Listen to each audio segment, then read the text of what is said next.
A grande problemática do ser humano é a visagem diante da vida e da morte. É a importância que cada um de nós tem que ter diante de si mesmo e do mundo. A internet aparece como uma alternativa libertária. Aparentemente seria uma grande esperança, mas transformou-se no grande lixo da pornografia, da mentira.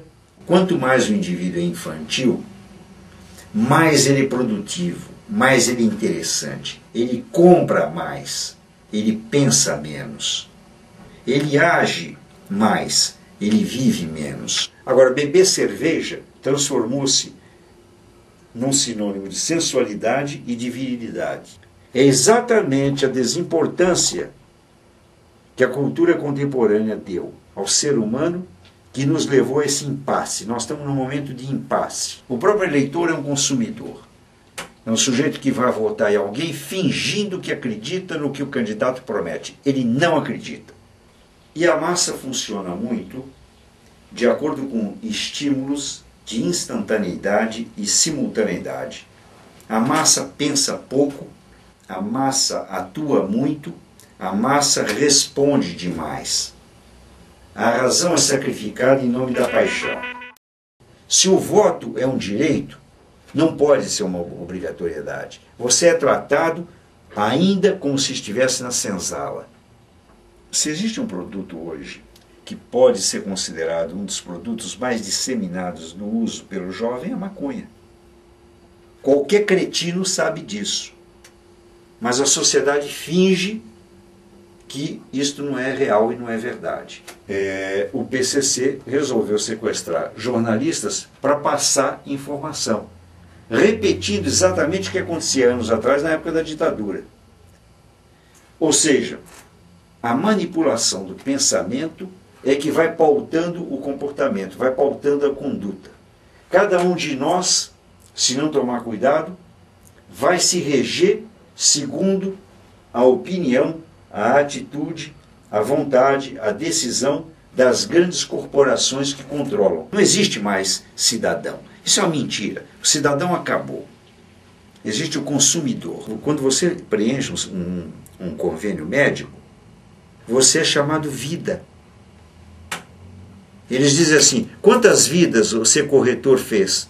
Você diz, foram 18 vidas. É esta a linguagem. A despersonalização é absoluta. O médico que tem contato com o convênio hoje, ele sabe que ele não pode pedir um excesso de exame, senão ele é arriscado. Um dia desse, um sujeito chegou para mim, um jovem que faz terapia comigo, e disse, estou com vontade de matar alguém da Independentes. Eu falei, como assim da Independentes? Como assim matar? Ele falou, não, porque depois que São Paulo ganhou o jogo, eles estão se achando. Quer dizer, esse indivíduo não está mais conseguindo raciocinar como um homem que pensa. Ele é alguém que responde a padrões impostos. A Revolução Feminina foi para a cucuia. Basta você ouvir qualquer música desses vagabundos, desses machistas, fazendo apologia da submissão feminina, que começou com aquela história que eu fiz a crítica pela televisão, de tapinha, não dói. Né? E eu disse, não dói porque não era sua mãe. Se eu tivesse certeza absoluta que eu vim para esse mundo para comer, dormir, fazer sexo, me vestir, dar risadinha e chorar, eu me consideraria um fracasso e um desastre da natureza. A partir do início do século XX, com a ascensão dos totalitarismos, seja o totalitarismo nazista e o totalitarismo comunista, basicamente, com esses dois movimentos, o indivíduo passou a ser sacrificado em favor da massa.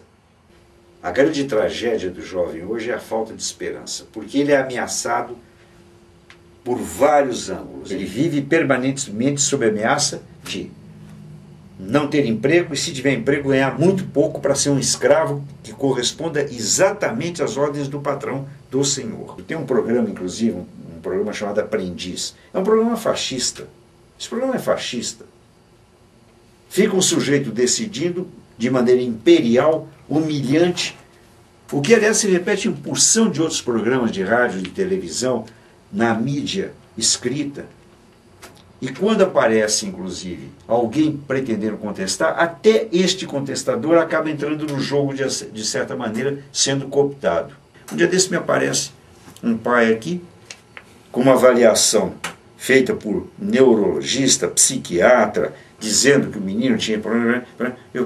Que problema? Esse menino não tem problema psicológico nenhum. Esse menino tem 22 quilos a mais. O problema dele é que ele tem 22 quilos a mais. E a sociedade massacra quem tiver 22 quilos a mais. Substituir o analfabeto por um semi-alfabetizado, repetindo padrões idiotas, é até mais perigoso. Ele dizia que ninguém era insubstituível. Pois eu acho exatamente o oposto. Nenhum de nós é substituível. Ninguém no mundo pode substituir o nosso pai, a nossa mãe, o nosso filho, o nosso irmão, nós mesmos. Então isto interessa ao grande capitalismo, porque o grande capitalismo precisa que o indivíduo deixe de existir e seja substituído pelo consumidor. Quer dizer, quanto menos trabalho, mais possibilidade do indivíduo crescer enquanto persona, enquanto indivíduo, enquanto personalidade. Não tem que trabalhar. O jovem não tem que estar preparado para ser mais um sujeito correndo atrás do mercado de trabalho. Ele deveria ser alguém correndo atrás dos sonhos dele e dos sonhos coletivos da humanidade. Eu tenho um processo, inclusive, de alergia física e mental em relação a qualquer grupo religioso.